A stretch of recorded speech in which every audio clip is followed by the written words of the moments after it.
Other hand, frets backwards. Okay.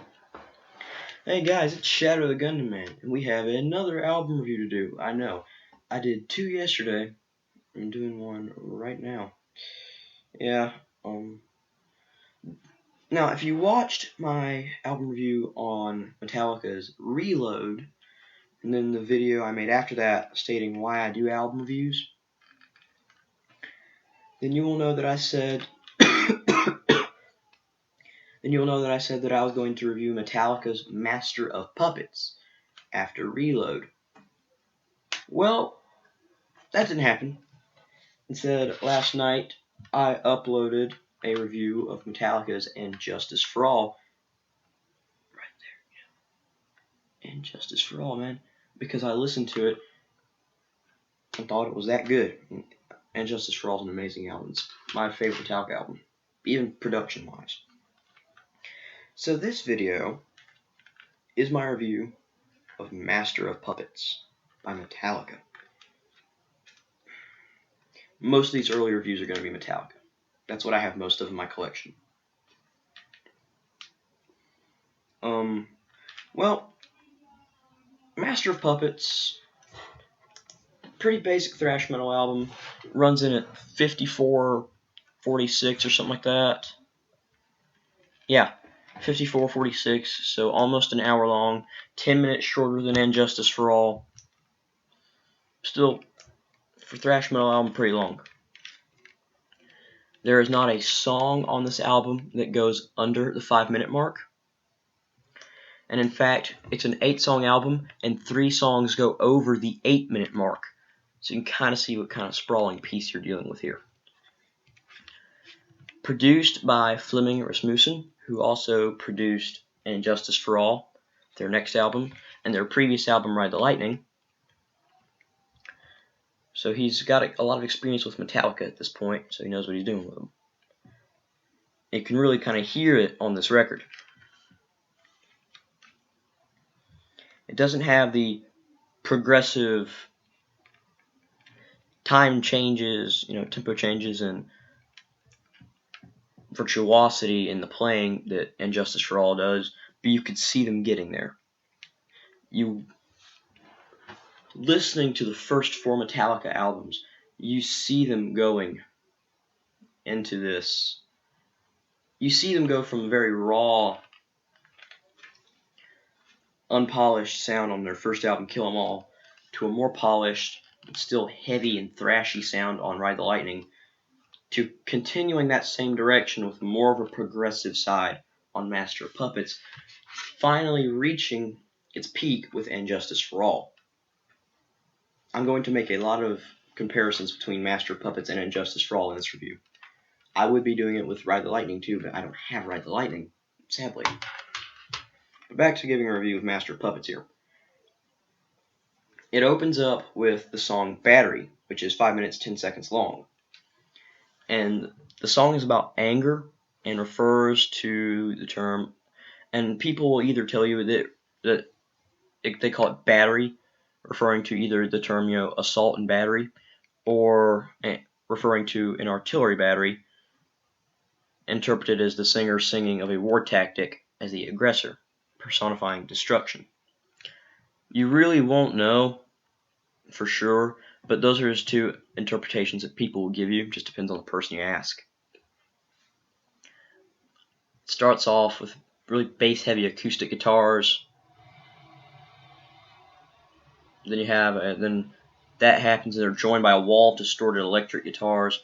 Then you get fast, aggressive thrash metal riffs, and a little bit of a progressive side on this first song. You kind of know right away from listening to Battery that this is a different beast than Ride the Lightning, and it's a unique beast in the Metallica discography. So yeah.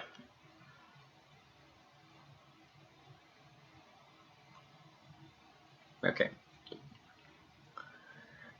The title track, the second song on the record, the title track, Master of Puppets, 8 minutes 38 seconds long. It's the longest song on the record and the only single to come out of this album. It is about drug addiction, specifically cocaine addiction, going from, you go from controlling the drugs to the drugs controlling you. They're the master of puppets. They're pulling your strings. That's also part of the lyrics of the song. The lyrics of the song go, "Obey your master of puppets. I'm pulling your strings." So yeah, really kind of weird song. But it's a good song. It starts off pretty fast. Anybody who's a Metallica fan or into thrash metal will know the beginning of the song. They'll know the song when they hear it. It goes dun dun dun dun dun dun dun dun dun, and people will hear the dun dun dun dun, and this, Master of Puppets, Metallica, 86, good. So yeah, it's pretty good. Starts off, it's fast. It's thrash metal. Then you get into this really clean interlude in the middle, following the second chorus of the song. It's not always clean, and there's no vocals at this point, but clean guitars are part of it, and then you get distorted riffing, and it becomes heavier and heavier, and there's another solo, and then you return to the third and last verse of the song. Then there's like a little bit of vocals at the end of the interlude before you get to the last verse, and you go. It's a pretty good song. Then you get to the third song, "The Thing That Should Not Be." 6 minutes, and I'm already going to tell you, "The Thing That Should Not Be" is one of my favorite songs on the record. Most people would expect you to say Master of Puppets. I like Master of Puppets. I put it in my top 3 my top 3 or 4 out of this record. That's not my favorite song. "The Thing That Should Not Be" is probably my second favorite song. And it's based off of H.P. Lovecraft's short story, "The Shadow over Innsmouth." It's the heaviest song on the album. The main riff of the song emulates a beast dragging itself into the sea, very influenced by Black Sabbath. Guitars are down-tuned. Very, very heavy song for a thrash metal record in 1986. 4. Track 4, "Welcome Home, Sanitarium." And you get how they did that right there. See, "Welcome Home, Sanitarium." 6 minutes, 28 seconds long. It's a ballad. But don't think it's like one of those kind of, normal ballads with acoustic guitars, singing about how much you love somebody. This song kind of epitomizes power ballad.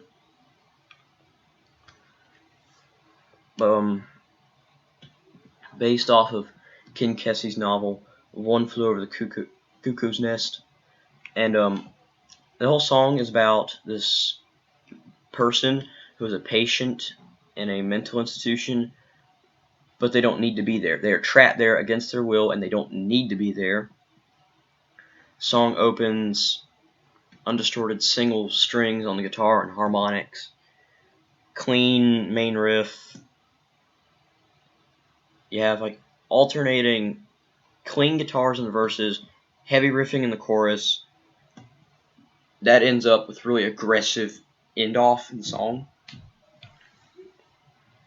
And Metallica did this previously with their song "Fade to Black" on "Ride the Lightning," and they did it again with "One" on "And Justice for All." Out of all 3 of those, I prefer "Welcome Home, Sanitarium." Then you get into track 5, "Disposable Heroes." 8 minutes, 14 seconds long. It's an anti-war song following a young... Sorry, I'm having a little bit of a problem with that. Sorry about that. Okay, "Disposable Heroes," if you didn't hear it, 8 minutes, 14 seconds long. Follows, it's an anti-war song about a young soldier who, his fate, whether he lives or dies, is controlled by the leaders of the military. It's a very intense song, very fast.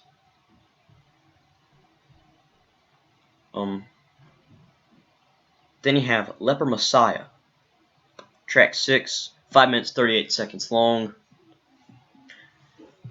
challenges the hypocrisy of the televangelists that had come out in the 1980s. If you don't know what a televangelist is, televangelists were, and there are still some, they were preachers. Most often, actually pretty much exclusively the Christian variety, that would come on TV and preach to you.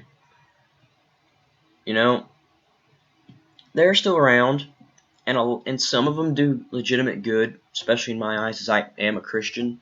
So some of them do good, but a lot of them were really hypocritical, and they took a lot of money out of these shows that they did, and they did a lot of bad things. That's why it's, the hypocrisy. But the song itself, Leper Messiah, describes how people, willingly, blindly follow these religious leaders. Just doesn't matter what they're told to do, they do it.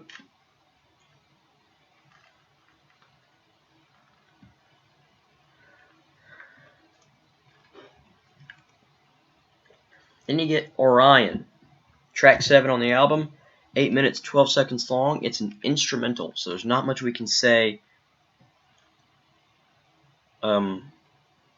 about it. The whole point of this instrumental is to highlight Cliff Burton's bass playing. Now, I'll give you a little backstory of Cliff Burton in a minute, of what happened after this album, if I haven't already.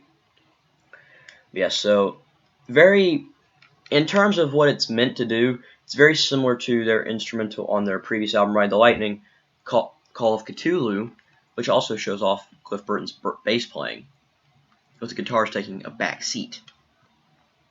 The guitars do come to the forefront a little bit, as both guitarists contribute solos to the song, which actually is kind of odd. James Hetfield, the lead singer and rhythm guitarist of Metallica, doesn't solo that often, so it's really cool.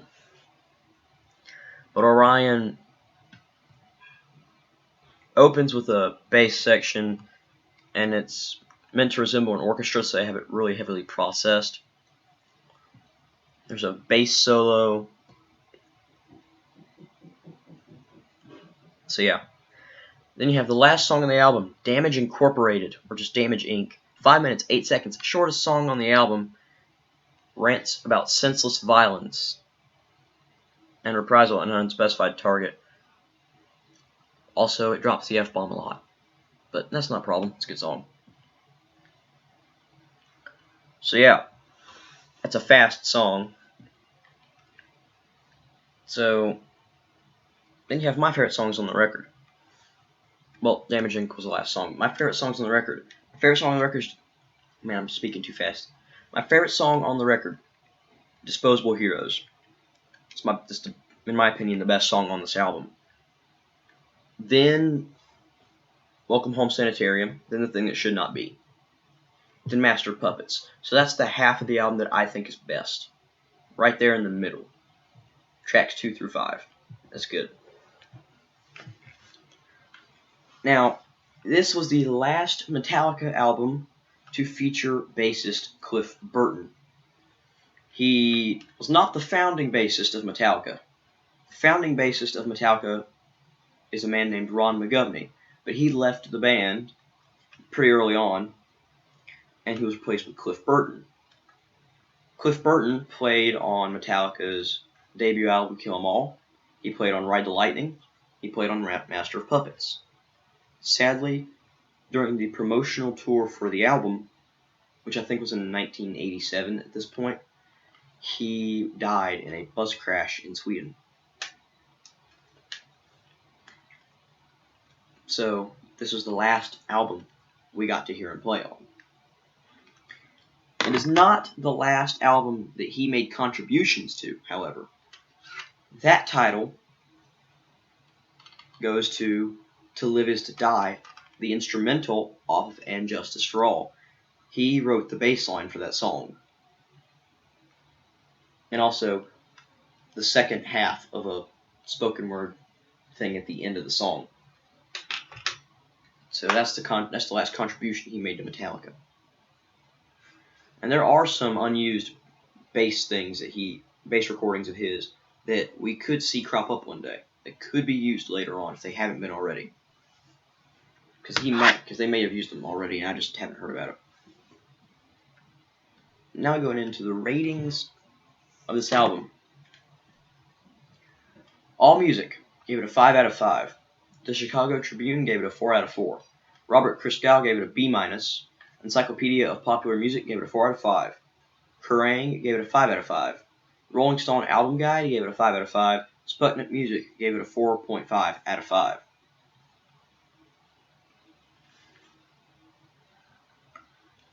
People say, okay, let's see here.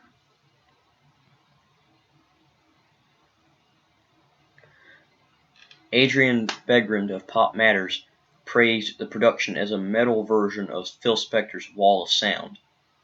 And he, along with some other reviewers, felt that they felt that nothing that Metallica did after that. Sorry, I'm getting a Skype call right quick.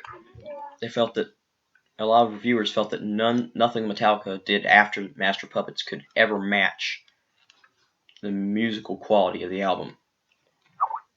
I feel like And Justice for All takes Master of Puppets and blows it out of the water. I like And Justice for All better.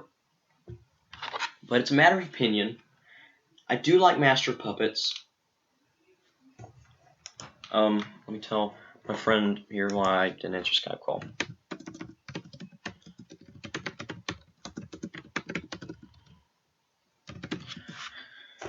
Sometimes interruptions happen. But yeah, so Master of Puppets, good album. It got a lot of 5 out of 5s and perfect scores. I can't give it a perfect score. I just can't. I can give it 8.75 to 9 out of 10. I'll say 9. It's a nearly perfect album. But had I reviewed it before I reviewed And Justice for All, it might have gotten a 10 out of 10. But I honestly just don't think it holds up to And Justice for All. But it's still probably the second or third best Metallica album of all time. And it really does stand up to the test of time as a good thrash metal record. And it really was able to break out and get a lot of attention during a time when thrash metal was really, really saturated. You have to think. 2 years prior to this record, Metallica had released Ride the Lightning. The year before this record was released, Megadeth, my favorite band, made its debut with Killing Is My Business and Killing Is My Business and Business Is Good. The year after this record, Megadeth released their second album, Peace Sells, But Who's Buying? Which, honestly, I think is a better album than Master of Puppets. So you can think, when I get my hands on that album, what I'm going to rate it. 2 years after this album, Metallica released their own album, And Justice for All. And Megadeth released their album, So Far So Good So What? Both great albums. Then thrash metal kind of reached its stylistic peak in 1990. 4 years after this album, with Megadeth's legendary Rust in Peace. So thrash metal was a really big thing at the time, and that's only 2 bands. Think about that. You've gone from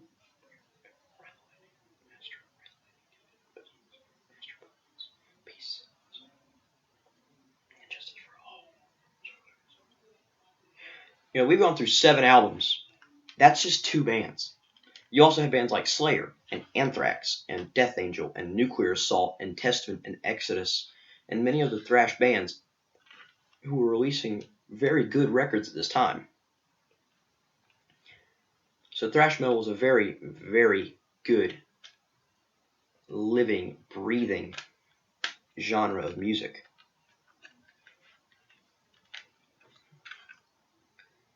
So Master of Puppets really is a good album. Miles better than the next album I am reviewing, Metallica's eponymous Metallica,